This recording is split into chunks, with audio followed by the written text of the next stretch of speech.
Glória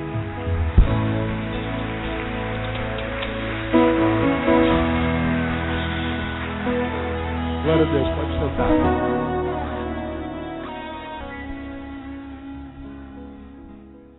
Aleluia. Vamos a Hebreus capítulo 13, irmãos. Nós temos estudado Hebreus, todo o livro de Hebreus. Fizemos uma síntese do livro de Hebreus e aprendemos que é um tratado teológico, aliás, na verdade, um tratado cristológico. E fala sobre muitos assuntos e assuntos profundos dos mistérios de Deus. E a gente fez um apanhado de todo o livro. E paramos no capítulo 13, que é o último capítulo, no qual o autor esmiuça o Evangelho, nos ensina em grande escala o que é o Evangelho na prática, o que é o Evangelho do dia a dia, o Evangelho do Reino.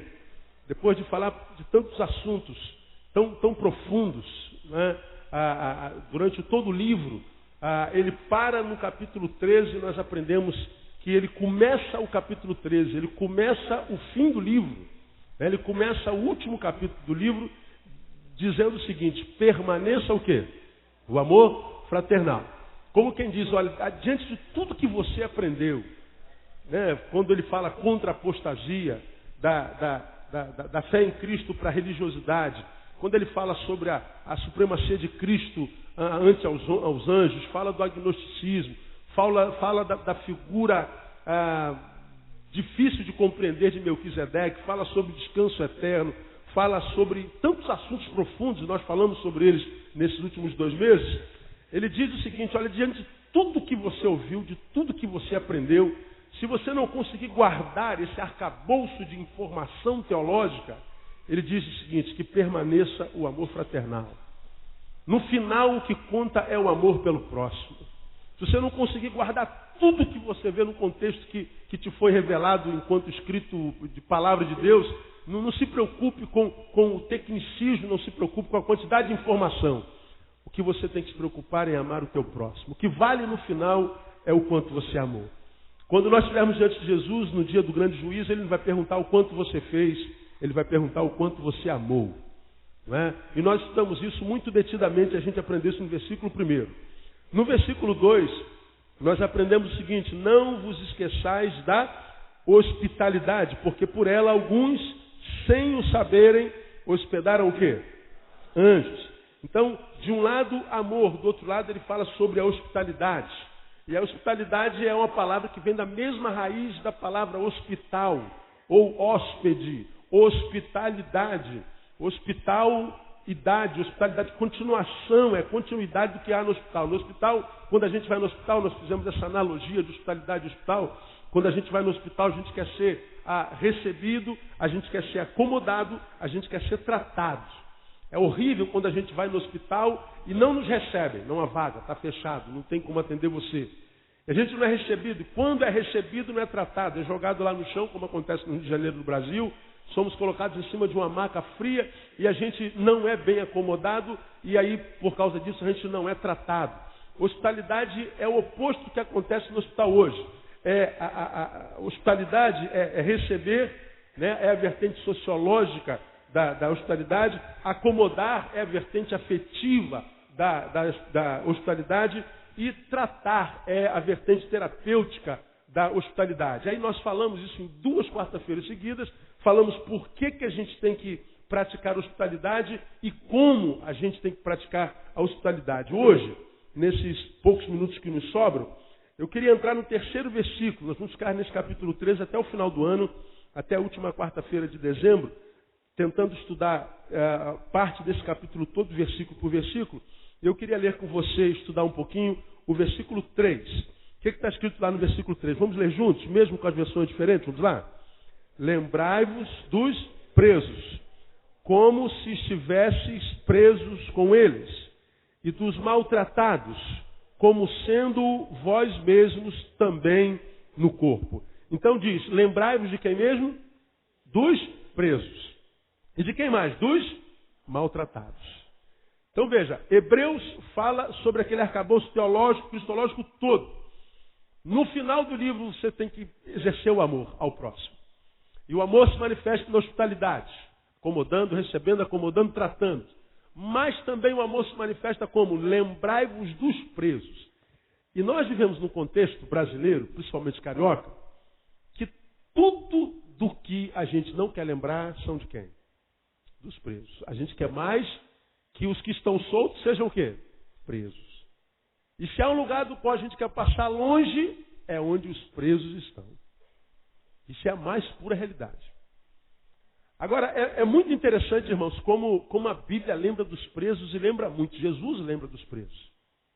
Agora, o que a gente aprende nesse texto aqui? Porque no nosso contexto, vamos lembrar que isso foi escrito num contexto social e nós estamos vivendo num outro contexto social. Se a gente falar de população carcerária lá na época dos hebreus, nós estamos falando de uma coisa.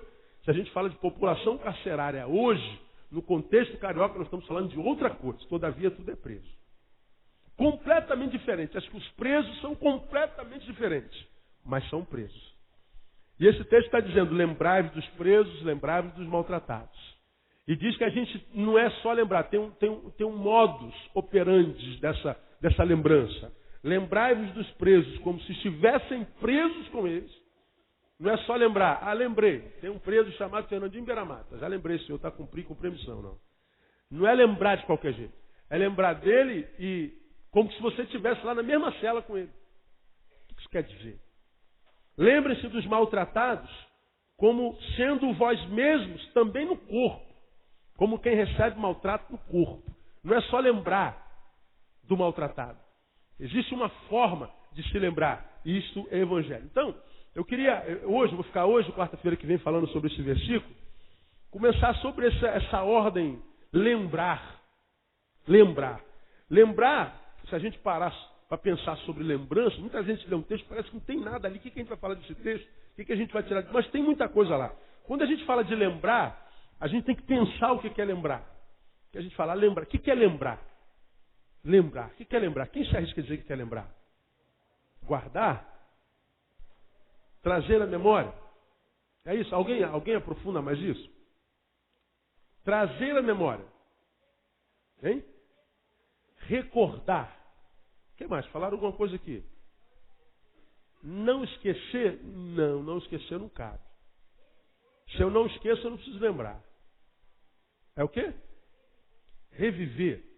Pois é. Lembrar é tudo isso que vocês falaram aí. Trazer a memória reviver também. Agora, se a gente for botar num contexto mais prático, diante do que vocês falaram, não retirar da memória,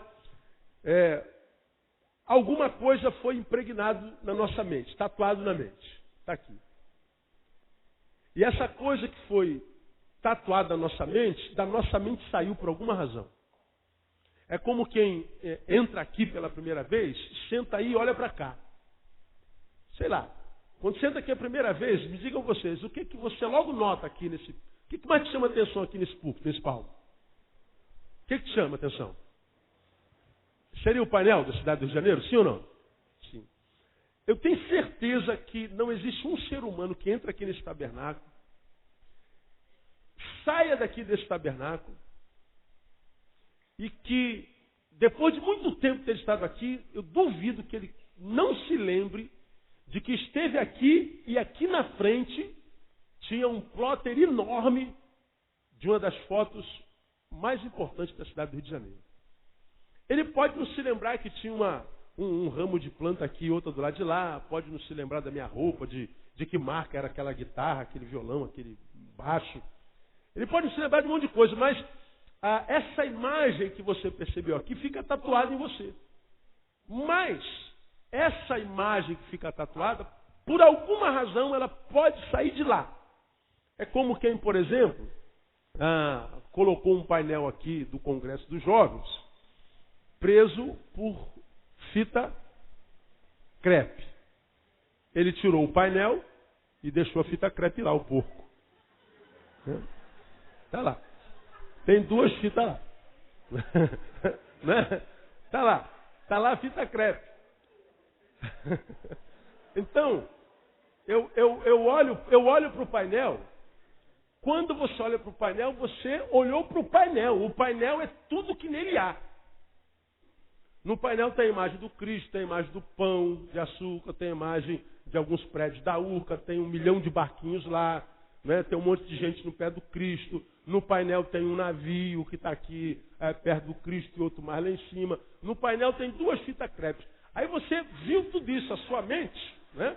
A sua mente viu o painel todo. Agora, quando chega assim, vamos lembrar o que tinha no painel. Aí começam os detalhes. Você se lembra que tinha um painel com a foto. Agora, os detalhes do painel você tem que buscar na memória. Você tem que caçar no sistema de informação. Não, eu lembro que tinha um painel, pastor, mas o que tinha? O que estava escrito naquele painel? Se tinha quantas fitas crepe lá, se tinha navio naquele mar, se tinha detalhes. Você lembra do painel?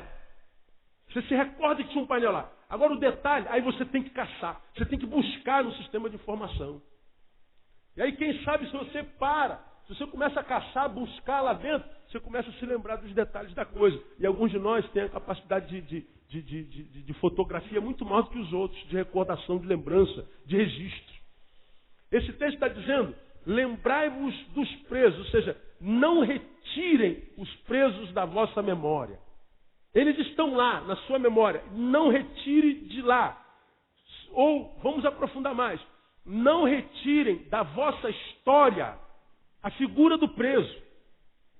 Só que lembra, nós estamos falando no nosso contexto, tudo do que a gente não quer se lembrar é preso. Nossa igreja tem ministério dentro dos presídios.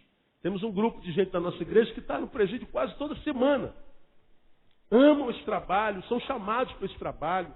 E quando não vão no presídio naquela semana, parece que a semana não foi completa. É o chamado dele. Então ele ama preso, ele leva a carta para o preso, ele leva o sabonete para o preso. É o ministério dele. E hoje, esse ministério de janeiro é um ministério muito perigoso. Por isso, muitos de nós não vai sequer lá, não quer ir. Agora, esse preso do qual a Bíblia fala aqui, não vou falar sobre ele mais adiante um pouquinho, é um preso específico, que a gente vai falar mais adiante. Mas, quando a gente está falando de lembrança, ele está dizendo, não tirem da memória de vocês a figura do preso. Ele foi tirado do convívio de vocês. Ele foi tirado do meio social de vocês. Mas vocês não podem tirá-lo da sua memória. Vocês não podem tirá-lo do seu registro histórico. Não confisquem a possibilidade futura desse preso por causa do seu histórico passado. É o que ele está dizendo aqui. Quando vocês que foram alcançados pelo amor de Cristo se lembrarem dos presos, olha, preso, eu quero mais que ele fique preso lá pro resto da vida, ou seja, você confiscou o futuro dele. A possibilidade futura de uma vida de liberdade, de uma vida que vale a pena, a gente confisca o futuro, e a gente confisca o futuro por causa do histórico passado dele. Ele está dizendo assim, olha, ele está preso, ele pode até merecer isso lá. Os seus feitos o levaram lá. Mas viver o evangelho é lembrar desses caras, lembrar dessas mulheres, lembrar desses seres humanos. Eles podem ser tirados do contexto social, eles podem ser tirados do contexto da sua relação diária, mas o que o texto está falando para mim, que a gente tem que se lembrar dele, não tirar da nossa memória, não esquecer, não jogar no abandono, jogar no esquecimento, não tirar do nosso contexto histórico. Não vamos, enquanto servos de Deus, confiscar o seu futuro só por causa do seu histórico passado. Lembrar é isso. É não apagar da história. Vai acompanhando. E os presos quem são? Presos, no contexto desse livro, são aqueles que estão encarcerados por causa da sua fé. Não é como esse preso que nós temos hoje, que mata, que rouba, que estupra, que é mau, que é perverso, que não é gente integralmente. Nesse contexto aqui, quando ele fala, lembra dos presos, ele está falando dos irmãos que foram presos por causa da sua fé. Lembrar que era um outro contexto mesmo. Quando você lê, volta a tua página aí, uma paginazinha, no capítulo 10, a gente vê isso muito claro, porque já falou nesse mesmo livro sobre os presos. Veja que o capítulo 10, versículo 32 diz lá. Lembrai-vos, porém, dos dias passados, em que depois de seres iluminados, suportastes grande o querer você? Combates de aflições, olha só. Pois por um lado fostes feitos espetáculo tanto por vitupérios como por tribulações, e por outro, vos tornastes companheiros dos que assim foram tratados. Pois não só vos compadecestes dos que estavam o quê? Nas prisões, mas também com gozo aceitastes o que? Leia para mim. A expoliação dos vossos bens, sabendo que vós tendes uma possessão melhor e permanente. Não lanceis fora, pois, a vossa confiança, que tem uma grande recompensa. Porque necessitais de perseverança, para que depois de haver feito a vontade de Deus, alcanceis a promessa. Pois ainda em bem pouco tempo, aquele que há de vir virá e não tardará. Mas o meu justo viverá o quê? Da fé. E se ele recuar, o que diz o texto? A minha alma não tem prazer nele. Nós, porém, não somos daqueles que recuam para a perdição, mas daqueles que creem para a conservação da alma. Amém, amados? Do que o autor de Hebreus está dizendo? De um tempo que foi marcada por grande perseguição, tribulação, e de um tempo onde os cristãos eram tirados das igrejas e colocados nas praças para serem humilhados, maltratados. No tempo em que eles eram presos, jogados em prisões, e alguns iam para as arenas para serem comidos por leões, alimentos de animais selvagens. E esse texto diz que a igreja de Hebreus, aqueles para os quais Hebreus foi escrito, eles, no versículo 34, diz, vos compadeceste dos que estavam nas prisões. Fala, portanto, de gente que estava cerceada na liberdade de ir e vir, porque mantiveram-se íntegros na sua fé em Cristo Jesus. É desse preso, a priori, que a Bíblia diz, dos quais nós não podemos nos esquecer. E quando a gente fala de prisão, a gente lembra, por exemplo, de Paulo. Paulo mesmo foi preso muitas vezes. Muitas vezes. Paulo passou, depois da sua conversão, mais tempo preso do que livre. Paulo morreu na prisão domiciliar. Foi um presidiário. E você quer saber, Paulo foi esquecido na prisão, né? Só para você pensar na cama. Abra a tua Bíblia aí em 2 Timóteo. Algumas páginas antes, para você ver como Paulo morreu. E eu tenho esse texto tão forte na minha mente. Eu, quando faço reunião com os transferentes, eu digo que eu quero viver como Paulo, mas eu não quero morrer como Paulo. Paulo viveu uma vida tremenda, mas morreu completamente só. Ele estava numa prisão domiciliar, ele estava cerceado da sua capacidade de liberdade de ir, e Paulo escreve uma carta para Timóteo, um dos seus discípulos. Lá no versículo 9 ele diz assim, procura o quê? Quem pode ler? Vir ter comigo breve. Essa é a linguagem bíblica. Procura vir ter comigo breve. Agora, suponhamos que Paulo estivesse preso hoje, ele ia estar com o celular na prisão falando assim, pô, Timóteo, está fazendo o quê, irmão? Quanto tempo você não vem aqui? Você não pode vir aqui me ver um pouquinho, ficar comigo um instantinho? Pô, vem cá, quero te ver, cara, estou com saudade de você, corre até aqui, dá um pulo até aqui. Era a linguagem coloquial. Era a palavra que ele ia colocar no seu discurso hoje. Timóteo, vem ter comigo logo. Eu estou me sentindo só. Aí ele começa dizendo assim, olha, versículo 10, Demas me abandonou, tendo amado o tempo presente, foi para Tessalônica, Crescente foi para Galácia, Tito para Dalmácia. Aí ele diz, só tem um que está com ele. Quem é que está com ele? Lucas. Qual era a profissão de Lucas? Médico. Sabe por que Lucas estava com ele? Porque ele era médico. Paulo já era velho. Paulo já sabia que seu tempo tinha acabado. Foi aí que ele disse, combati o bom combate, acabei a carreira. Tudo que ele guardou foi a fé. Esse versículo é muito bonitinho quando a gente lê na boca de alguém. Agora eu queria ver, se fosse você, imagina que 70, 80 anos depois de ter feito tanto pelo Evangelho, pela igreja do Senhor, acabasse numa prisão domiciliar, numa casa que nem a tua, preso, sozinho, abandonado, e dizendo assim, olha gente, eu combati um bom combate, minha carreira acabou e tudo que eu tenho no final da minha vida é o que mesmo? Fé. Você queria um fim assim? Quantos gostariam de ter no final só fé e mais nada? Ninguém, né? Eu tenho dito ao Senhor, eu quero acabar a minha vida com muita fé, mas se eu puder estar cercado assim dos meus netos, ter um sítiozinho assim com as galinhas no quintal, com as couves, quem sabe um cavalinho, com a minha moto na garagem, evidentemente.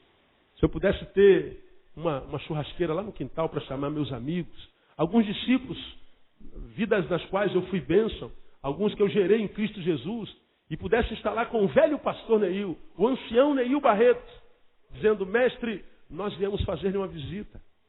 Trouxemos uma carne para comer com o senhor. Mas meu filho, eu estou com colesterol alto.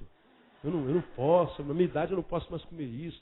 Mas por que vocês trouxeram essa carne com tanto carinho? Eu vou comer essa carne, né? E ver os meus filhos na fé, eles ao meu redor, sentados assim. Mestre, fale um pouquinho daquelas palavras que o senhor falava lá naquele púlpito, aquelas palavras estranhas que o senhor falava lá, que a gente gostava. Eu queria acabar minha vida assim.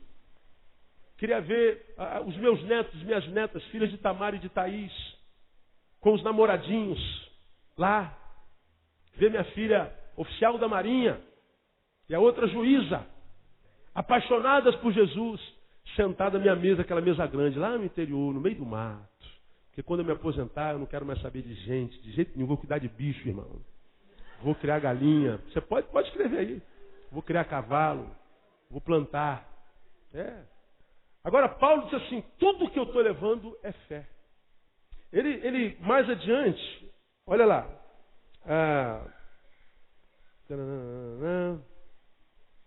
Alexandre, 16. Na minha primeira defesa, o que ele lê lá? Leia você. Ninguém me assistiu. Leia o restante. Antes todos me desampararam, que isto não lhe seja imputado. Paulo escreveu 13 cartas na Bíblia. Paulo fundou dezenas de igrejas. Paulo visitou, não tinha avião naquela época, todos os continentes pregando o Evangelho. Ninguém fez tanto pelo Evangelho na igreja, no tempo da igreja histórica, como Paulo. E Paulo está dizendo, quando eu estive lá diante do imperador, na minha primeira defesa, sabe quantas ovelhas minhas estavam lá? Sabe quantos discípulos meus estavam lá? Ele diz aqui, quantos? Nenhum. Ninguém. Todos me abandonaram. Este é um presidiário abandonado. O grande apóstolo Paulo. Ora, se aconteceu com Paulo, imagina o que não pode acontecer comigo, né? Com você. Com qualquer um de nós. Por isso esperar pelos homens é muito complicado. A recompensa vem do céu. Guarda isso na tua cabeça, irmão. Espera a recompensa do céu, porque dos homens nem sempre vem. Mesmo que nós sejamos Paulo de Tarso. Então Paulo esteve preso muitas vezes. Paulo, por exemplo, escreveu as epístolas aos Filipenses e aos Colossenses na prisão. Você pode, caso você queira anotar aí, se você ler Filipenses 1, 13, Colossenses 4, 18, você vai ver que Paulo escreveu a carta aos Filipenses e a carta aos Colossenses na prisão. Então prisão também é lugar de produção. E como a Bíblia deve ser interpretada para cada geração, preso, no contexto da carta, são aqueles que estão presos por causa do Evangelho. Mas como a Bíblia é para hoje, nossos presos não são aqueles que são presos pelo Evangelho. Preso é preso. É quem está com a liberdade cerceada. Preso hoje é todo aquele cuja possibilidade de ir e vir foi cassada. Então o preso é muito mais do que o perseguido e o que está trancafiado por causa do Evangelho. Preso é todo aquele cuja capacidade de ir e vir foi cerceada. Portanto, não é só aquele que está lá no Bangu 1, Bangu 2, Bangu 3 e outros presídios por aí, mas aquele, por exemplo, que está preso pelas drogas e vive uma droga de vida. Não tem liberdade de dizer não para a droga. Aquele que está preso pela doença, aquele que está preso pela depressão, aquele que está preso pela angústia, aquele que está preso pelo ódio. Tudo prisioneiro. Tudo gente infeliz. Que porque preso tem que se esconder atrás de uma imagem de que está tudo bem, ou de que é violento, ou de que não está preso nada. Você, por exemplo, pega um viciado. O viciado, ele nunca admite que é um viciado, só quando ele se vê na lama. Por que o viciado geralmente acaba mal? De cada 10, no máximo 4 são restaurados. Por causa da sua dificuldade de se reconhecer viciado. Não, eu paro de fumar quando eu quiser, eu paro de cheirar quando eu quiser. Eu paro de fazer quando eu quiser. Aí, num determinado momento, ele tenta parar e ele vê que a vida dele já não é mais vida sem aquela cadeia. E aí, quando ele percebe que ele é viciado, ele tenta se recuperar. Muitos conseguem, outros não. São presos. Então, preso é todo aquele que está impossibilitado de ir e vir, não importando a razão pela qual ele está preso. E o texto está dizendo, lembrai-vos dos presos. Lembrar de prisioneiros é viver o Evangelho. Então, perceba, portanto, que aqui nesse contexto, preso é aquele que não está junto, não porque não queira estar junto, Preso é aquele que não está junto porque não pode estar junto. Desse a gente não pode esquecer. Desse a gente tem que se lembrar. E por que eu coloco esse adendozinho aqui? Preso é aquele que não está junto porque não pode e não porque não quer. Porque nós vivemos um contexto histórico eclesiástico onde tem um monte de crentes que não crescem nunca. Eu já falei sobre isso aqui, são os magoáveis. Não é MacGyver, é magoáveis. São os que se magoam à toa. Magoei, vou embora. Magoei porque não apertaram a mão dele, não deram tapinha nas costas dele. Magoou porque não deixam cantar no domingo à noite, só bota para cantar quarta-feira. Magoou porque não pôde dar uma palavra na escola dominical. Magoou porque não deu um sorriso para ele. Magoou porque não fez o que ele queria. É um menino que faz dengo, porque sua vontade não foi feita. Aí esse menino, ele pega, some da comunhão. Ele some do meio da congregação. Ele vaza, ele chuta o pau da barraca e vai embora. E some. Desaparece. Estou magoado com o pastor, estou magoado com o professor, estou magoado com o introdutor, estou magoado com aquela igreja é carnal, aquela gente é pobre, aquela gente é falsa. E eu não vou mais naquela igreja. E ele não vem mesmo. E aí a gente vê um monte de crente preocupado com esse crente. Pastor, você está sabendo que o fulano está sem vir à igreja há um mês? É por que ele não vem? Ah, pastor, diz que ele está muito magoado. É por isso que ele não vem? O que aconteceu? Não sei. Como aconteceu aqui há algum tempo, quando acaba o culto, você sabe, somente domingo fica aquela fila aqui, acaba o culto, vem para cá, fica aquela fila aqui. E eu vou atendendo um por um, até acabar. Às vezes fico de manhã, o culto acaba meio-dia, fica até 2, 3 horas da manhã aqui, da tarde, para voltar às 5. E às vezes à noite termina 8h30 o culto, eu fico até 10 horas aqui. Sem crise. A não ser quando é aquele que entra na fila todo domingo. Você pode reparar que tem aqueles que todo domingo ele está na fila. Mas eu atendo assim mesmo, nem assim eu mando ele embora. Todo domingo ele está lá. Aí a pessoa vem, sei lá, por várias razões. Tem gente que vem que o pastor, eu vim só lhe dar um abraço por causa dessa palavra, foi uma bênção na minha vida. Aconteceu aqui, a irmã veio, pastor, eu queria lhe dar um abraço, porque essa palavra falou muito no meu coração, essa palavra foi tremenda. E ela me deu um abraço, segurou, muito obrigado, pastor, você é uma bênção, foi embora. A de trás queria também falar da palavra, foi uma bênção. E ela foi, estendeu a mão, falou, pastor, eu queria abençoar a sua vida, agradecer, porque essa palavra foi uma bênção. Ela estendeu a mão, eu apertei a mão dela, obrigado, Deus abençoe, eu por mim. Um eu abracei, a outra eu apertei a mão. Aqui eu apertei a mão, chegou a notícia um mês depois que ela disse que nunca mais pisava nessa igreja. Eu falei, mas por quê? A pastora está irada, ela disse que eu odeio o Senhor. Por quê? O que eu fiz de mal? Qual foi minha produção maligna? Eu não me lembro de ter produzido mal na vida dela. Me diga a ação maligna. Ela diz que só faz acepção de pessoas.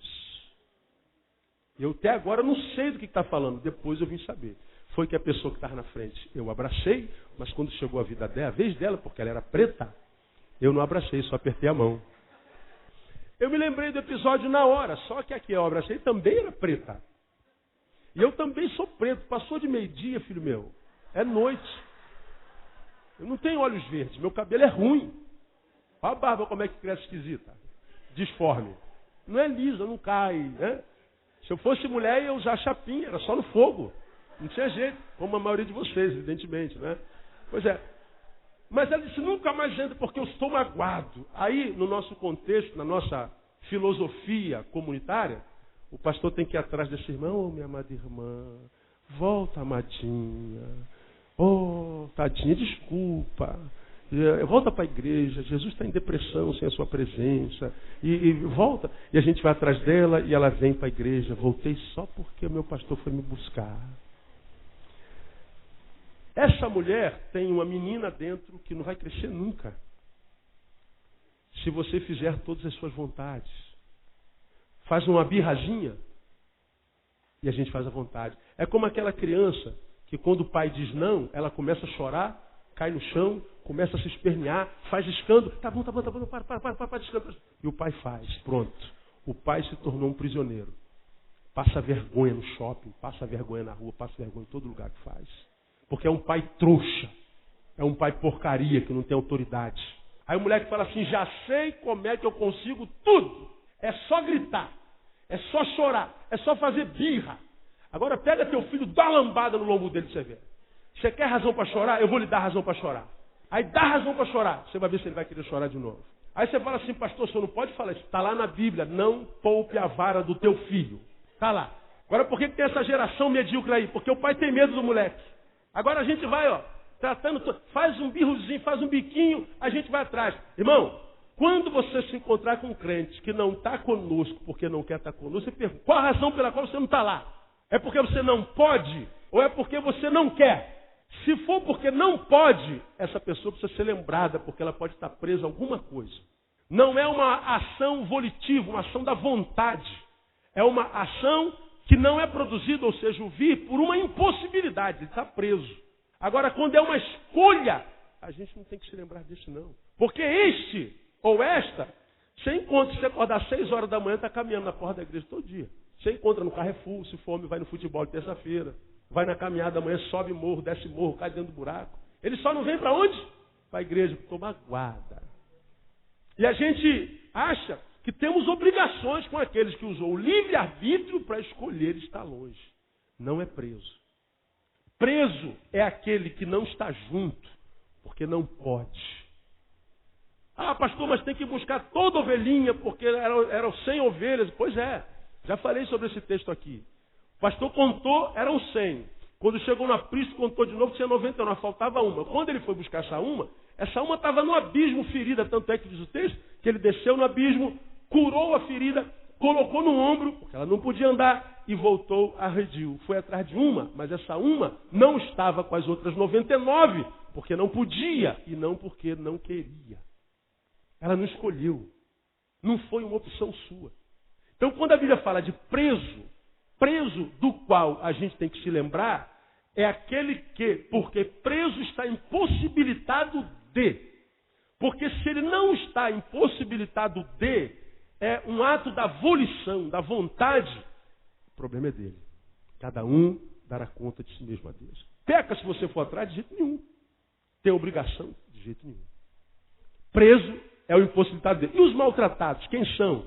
Maltratados são os que não estão presos, mas têm a dignidade ferida, têm a honra manchada por causa do preconceito com relação à fé em Jesus. São aqueles que o texto, no contexto, diz, são frutos de escárnios, são frutos de zombarias, são frutos de perseguições, são frutos de ameaças, são ataques externos que por causa da fé lhes são impingidos e que porque são impingidos lhes machuca e lhes diminui enquanto ser humano, enquanto gente. A gente fere a dignidade dele. Aí a Bíblia diz assim, vocês têm que se lembrar do maltratado, daquele que está ferido, não só na alma, mas no corpo. E a Bíblia diz lá, como você tem que lembrar dele, como se você mesmo fosse maltratado e maltratado no corpo, ou seja, sentindo dor. É disso que a Bíblia está falando aqui. Lembrai-vos dos presos e dos maltratados. Aí, para a gente terminar, qual é a atitude cristã com relação a esses presos e maltratados? Quanto aos presos, já está aí, é óbvio, lembrar. Agora, lembrar, perceba, é diferente do que está no versículo anterior. Olha que coisa interessante, irmão. No versículo 2, quando a gente fala sobre hospitalidade, qual é a ordem aí nessas 3 primeiras palavras do versículo 2? O que está escrito aí? Não o quê? Vos esqueçais. E no versículo 3, o que está escrito lá? Lembrar. Um é não esquecer, diga não esquecer. E o outro é lembrar, diga lembrar. Repita, não esquecer. O outro, lembrar. É diferente ou é a mesma coisa? Não se esqueça da hospitalidade. Lembra do preso do maltratado. Um não esqueça. O outro lembra. Qual é a diferença? Simples. Não esqueça. Lembrar é não tirar da história, não é? É não tirar da memória. Se eu tenho que lembrar, é porque já não está dentro. Está fora. Eu tenho que trazer de volta. Rememorar. Eu lembro, preciso lembrar do preso, porque ele está dizendo, porque existe a possibilidade, é muito fácil, da gente esquecer, da gente tirar da memória, riscar da história. Então, lembrar, a gente lembra porque saiu daqui, saiu da memória. Então, tem que trazer a memória de novo. Eu tenho que pegar do lado de fora para onde eu expeli e trazê-lo de volta para a minha história, para o meu interior. É trazer para dentro e não esquecer. Esquecer é o contrário, já está dentro. Ele está dizendo, não tire. O lembrar traz de fora para dentro. O não esquecer, não tire o que está dentro para fora. Na hospitalidade está dizendo assim, ó, não se esqueça. Eu sei que vocês, porque foram alcançados pela palavra, a Bíblia diz que Deus é amor. Quem ama está cheio de Deus. Então, você pode ser um hospedeiro com muita facilidade. Então, não se esqueça que você tem amor dentro para dar. Então, não tire isso de dentro. Agora, quando relação é preso, e o preso é algoz, a gente tem muita facilidade de tirar da nossa história, riscar da nossa história quem nos fez mal, riscar da nossa história quem produz mal na sociedade, riscar da nossa história o inimigo, riscar da nossa história quem não fez bem, riscar da nossa história quem não construiu, nos ajudou a construir, pelo contrário, quem nos ajudou a destruir, riscar da história. Ele está dizendo assim, quando o assunto for preso, você tem que trazê-lo de volta. A tua memória, você tem que devolver a ele a humanidade que ele tinha dentro de você antes dele te fazer mal. Porque quando a gente é alcançado pelo ódio, por causa de um feito que alguém fez para nós contrário, a gente diz assim, ó, fulano é alguém que eu odeio. E quando a gente fala de alguém que a gente odeia, de vez em quando a gente fala assim, ó, fulano para mim o quê? Morreu. Fulano para mim está morto. Ora, a gente mata amigos? Não, amigos a gente quer que nasça todo dia. Amigos a gente quer que não morra nunca. Amigos a gente quer que permaneça em nós o tempo inteiro, porque a simples lembrança dele nos faz bem. Lembra da palavra de Paulo aos Filipenses? Dou graças ao meu Deus. Preguei sobre isso há bem pouco tempo atrás. Dou graças ao meu Deus todas as vezes o que me lembro de vós. Lembra que eu preguei sobre isso? A ligação de Paulo com aquela igreja era tão profunda, a amizade era tão intrínseca, tão intensa, que a igreja se tornou um tipo de amigo que já não precisava fazer mais nada para Paulo. Era um amigo que não precisava produzir nada a favor de Paulo. Era um amigo tão íntimo que a simples lembrança dele já abençoava Paulo. O amigo era tão amigo que não precisava mais fazer, bastava ser. A existência dele já bastava. Paulo está dizendo, quando eu me lembro de vocês, o meu coração já é tomado para alegria, eu dou graças a Deus pela de vocês. Amigo, a gente quer que seja eterno na nossa vida, não morre nem depois que a morte o alcança. Você se lembra de amigos teus que são da infância, que já morreram há muitos anos, mas está lá vivo dentro de você. Mesmo depois de morto, ainda falam. Mas o inimigo a gente mata. O inimigo a gente prende em algum lugar. E o que esse texto está dizendo que a gente tem que fazer com esse inimigo, com esse preso, com o que produz medo, com o que produz morte, com aquele que não é alguém com quem a gente tem que andar? Você tem, porque é cristão, que trazê-lo de volta à vida. Você tem que ressuscitá-lo dentro de você. Isso se chama perdão. Perdoar é ressuscitar alguém que havia morrido dentro de você. É ressuscitá-lo na sua história. Isso aqui é muitíssimo profundo. É lembrar, e não só lembrar, é lembrar e mostrar isso com a própria presença. Isso é o não abandono, não abandonar. Quando você lê, por exemplo, quer ver? Volta um pouquinho em Mateus capítulo 25. Vamos ver o que Jesus fala aqui. Mateus 25. Com relação ao preso ressuscitado dentro de nós com misericórdia, não abandonando. No capítulo 25, versículo 36, Jesus fala sobre o juízo, né? Alguns ele dirá, vinde, benditos meu Pai, possui por herança o reino que está preparado. E outro diz, apartai-vos de mim, maldito, para o fogo eterno preparado para o diabo dos seus anjos.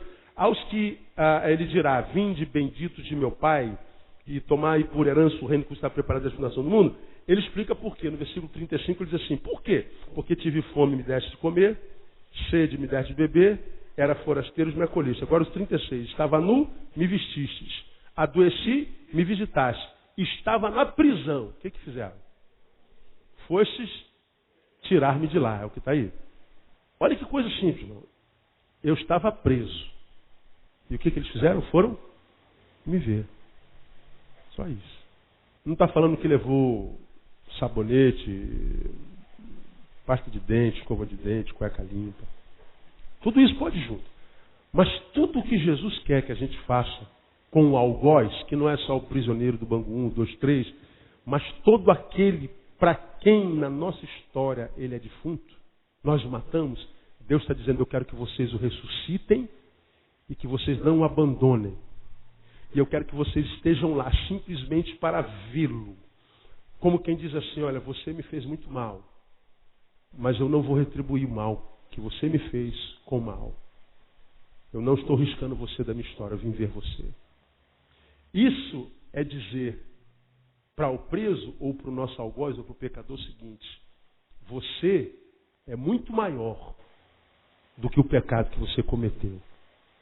Para Deus, para o Deus que a gente serve, e para aquele no qual nós nos tornamos quando nos encontramos com esse Deus, mesmo e ainda que o teu pecado me tenha feito muito mal, nós acreditamos que você, porque é um ser humano, é muito maior do que o mal que você cometeu. Então, por amor a você, nós abrimos mão de te julgar pelo mal e resolvemos amar você. Nós não vamos riscar você da nossa história. A sociedade pode riscar, a tua família pode te riscar, todo mundo pode riscar você, mas nós, porque somos produtos e agentes do amor de Deus, nós não nos esquecemos de você. É dizer para Ele que para Deus e para nós, porque nós somos de Deus, Ele é maior do que o pecado. Agora, isso não parece uma mensagem utópica, irmão? Dizer isso para um preso, a igreja evangélica não consegue dizer isso para um casal que adulterou. O casal adultera, a gente dá um pé no traseiro dele e manda embora. Se uma pessoa faz fofoca de você, acabou. Quantas amizades não acabam por questões tão pequenas? Por questões insignificantes. A gente mata o outro na nossa história. Eu falei alguns domingos atrás que eu estou fazendo na minha vida uma coisa que eu denominei psicograma. Tem uma coisa chamada genograma, que você vai fazendo um inventário da tua genealogia todinha, e você vai ver os males comuns na tua árvore genealógica, e você vai detectando algumas patologias existenciais, espirituais, emocionais que tem na tua família desde sempre. E de repente você consegue cura para si mesmo, você vê que é hereditário. Se chama genograma. Eu resolvi fazer o que eu denominei psicograma. Peguei minha árvore genealógica, tentando lembrar de todos os parentes, desde tetravô. E estou lá escrevendo devagarinho, fazendo o meu psicograma. Vendo as raízes de minha família. E não são nada boas, nada. Mas não estou fazendo só da família, estou fazendo de pessoas que marcaram a minha vida. Pessoas que estiveram no mesmo caminho que eu. Você sabe que há pessoas que passam por nós e é como se não tivesse passado, foram insignificantes. Há pessoas que passam por nós e nos fazem muito mal. Jogam seu lixo, despejam seu mal sobre nós e vão embora. E nos pioram. Há pessoas que passam pela nossa vida e são extremamente significantes na nossa vida, nos fazem tão bem, mas tão bem, que mesmo que ela vá e esteja tão longe, a gente nunca mais esquece dela, porque a presença dela foi muito significante na nossa vida, não é assim? Eu estou fazendo esse psicograma. Aí descobri algumas pessoas que passaram pela minha vida, que me fizeram muito mal e que eu apaguei. Às vezes estão perto de nós ainda. Às vezes estão no rebanho, estão na relação de amizade fora do rebanho, qualquer outro lugar onde a gente desenvolva a nossa vida. São pessoas com quem a gente manteve relacionamento, mas por causa de alguma atitude a gente simplesmente risca do livro de pessoas significantes. Aí no máximo, bom dia, boa tarde. Quando tem isso, às vezes a gente nem se fala, nem se olha. Há aquelas que fizeram mal, mas que por alguma razão a gente não riscou. Continua lá. Por alguma razão a gente perdoou.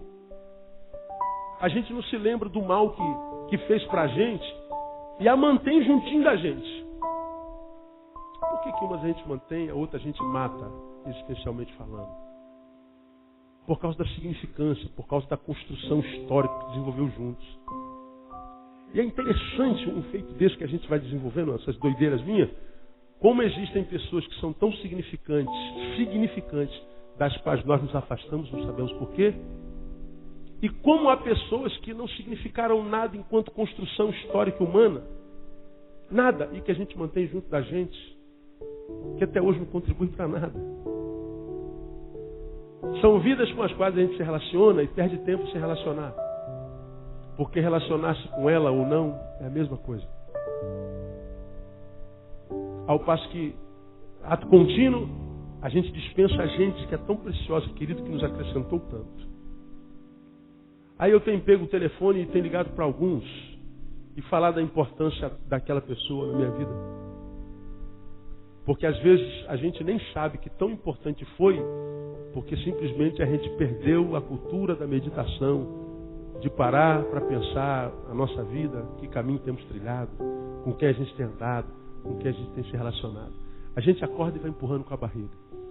A gente não para meditar, olhar onde é que a gente estava um ano atrás, como é que a gente está hoje, compararmos com aquele que a gente era, como eu digo sempre, há um ano atrás. Porque quando a gente se compara com aquele que a gente era um ano atrás, há 2 anos atrás, há 3 anos atrás, comparando-nos conosco mesmo, a gente vai ver se a gente evoluiu, se a gente estagnou, se a gente decresceu. E fazendo essa comparação, seja de evolução, de decréscimo, de estagnação, a gente tem uma noção de onde a gente vai estar daqui a 3 anos. Se a gente vai continuar descendendo, ascendendo, ou vai continuar estagnado. Aí a gente ou muda de postura, ou perpetua o status quo, essa postura que a gente tem desenvolvido de decréscimo, de crescimento, de estagnação. Precisamos, irmãos, à luz desse texto, fazer o que ele diz. Há pessoas que estão presas, seja no Bangu 1, ou presas numa cadeia dentro da qual nós nos colocamos, porque quem sabe nos magoaram. E eles estão impedidos porque nós criamos uma barreira deles chegarem até nós. E eles só não chegam porque a gente não permite. E Deus está dizendo aqui, lembrai-vos dos presos. Portanto, o preso vai muito além daquele que cometeu um crime e que está cerceado de ir e vir. Há muitos que não cometeram crime nenhum, senão só, quem sabe, uma ofensa, uma postura contra a gente, que a gente simplesmente fechou a porta da nossa vida para ele, os prendemos do lado de fora da nossa existência e dizemos, você está morto. E Deus está falando para muitos de vocês aqui hoje. Lembrai-vos dos presos. Lembre-se daqueles que vocês prenderam do lado de fora da vida de vocês. Ontem foi um dia que eu senti muita saudade de um bocado de gente. Foi um dia atípico na minha vida ontem. Me encontrei com um e falei com outro. E outros não tem mais jeito, já não tem mais acesso. E a gente tem tentado rememorar algumas coisas que fizeram tão bem na nossa vida que poderiam, porque bem, ainda estarem na nossa vida e não estão. E porque não estão, nós os tiramos de lá, alguns males nos alcançaram. Porque se a gente tira um bem, a gente abriu um espaço. Quem sabe para um outro bem, mas também quem sabe para um mal. A gente não pode abrir mão de quem é bênção na nossa vida hoje, irmão. Eu imagino que à medida que eu estou falando aqui, já passei do horário há muito tempo, você deve estar lembrando de alguns. Sim ou não? Não lembra? Eu tenho certeza que alguns de vocês, nesse exato momento, vocês estão sentindo saudade de outros. Pessoas que por causa de coisas tão pequenas, questiúncas, a gente prendeu do lado de fora da nossa vida. E diz, dentro de mim você não entra nunca mais. Deus está dizendo, lembrem deles. Porque eles são muito maiores do que os pecados que cometeram. Lembra disso. A Bíblia diz que, porque todos pecaram, destituídos estão de quê? Da glória de Deus. Quantos pecaram? Todos. Mas Deus disse assim, Neil, você é maior do que seu pecado. E ainda que pelo seu pecado você mereça a morte, porque o salário do pecado é a morte, ainda assim eu não vou te dar o que você merece. Eu vou te dar o que você não merece. Eu vou te dar vida e vida com abundância. Isso se chama graça. E ele está dizendo, você deve agir com graça com outros também. Não é tremendo isso? Para quem tem entendimento, né? Ontem foi um dia de muitas saudades, creia nisso. Estava acabando de fechar essa palavra aqui. E algumas eu matei. Me fez muito bem para a alma. Muito bem para a alma. E há outros que eu pretendo matar nos próximos dias, quem sabe nos próximos meses, quem sabe nos próximos anos. Resgatar alguns defuntos que não podiam ter morrido na minha vida jamais. Jamais. É lembrar dos presos. E dos maltratados? Como é que a gente trata eles? Desenvolver sentimento empático. Quando a Bíblia diz assim, como se você estivesse sendo maltratado com ele no corpo, isso é empatia. Dentro, patós, sentimento. Empatia é sentir dentro o que ele sente. É sentir a dor do outro. É não fazer de conta que a dor dele não tem nada a ver comigo. Temos que lembrar dos maltratados. E alguns desses maltratados, nós somos os carrascos. Nós somos o carrasco. E quando a gente se conhece, a gente sabe da nossa profunda capacidade de amar e a gente sabe da nossa profunda capacidade de punir. Eu então me conheço perfeitamente. Tenho uma capacidade de amar que me fez um mal enorme. Nossa, eu louvo a Deus pelo tamanho do coração que eu tenho. Mas eu peço a Deus que me dê graça para me ajudar a conter o Neil que há em mim quando necessário punir é. Eu sou capaz de coisas horríveis. Sou capaz de riscar alguém da minha história de uma hora para outra. O sim e o não para o Neil é a mesma coisa. Mesma coisa.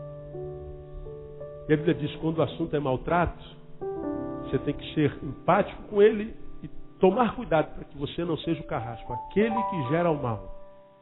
É o que o texto está dizendo. Textozinho de nada. Portanto, como vocês podem ver, o Evangelho de Jesus é sempre muito prático. Prático.